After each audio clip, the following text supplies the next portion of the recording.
பத்திரிகையாளர் துரைக்கண்ணா நம்மிடையே இணைந்திருக்கிறார். வணக்கம் சார். நாளைக்கு பன்னீர்செல்வம் தரப்பிலிருந்து தேசிய ஜனநாயக கூட்டணியில் நீடிப்பதா வேண்டாமா என்பது குறித்து முடிவு தெரிவிக்கப்படும் அப்படின்னு எதிர்பார்க்கப்படுகிறது. அவர் என்ன முடிவை எடுப்பார் என எதிர்பார்க்கலாம்?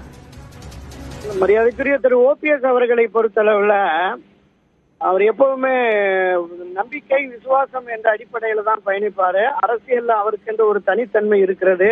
எப்போதும் எந்த விஷயத்திலும் தடாலடியாக எந்த முடிவையும் எப்போதும் அவர் எடுத்ததில்லை. அந்த அடிப்படையில நின்று நிதானித்து இந்த முடிவை நிச்சயம் எடுப்பார். கட்சி தொண்டர்கள், கட்சியின் நிர்வாகிகள், அவரோடு அணிவகுத்திருக்கிற அனைவருமே ஒன்றுபட்ட அண்ணா திராவிட முன்னேற்ற கழகம் வேண்டும் என்கிற அந்த பார்வையில் தான் பயணிக்கிறார்.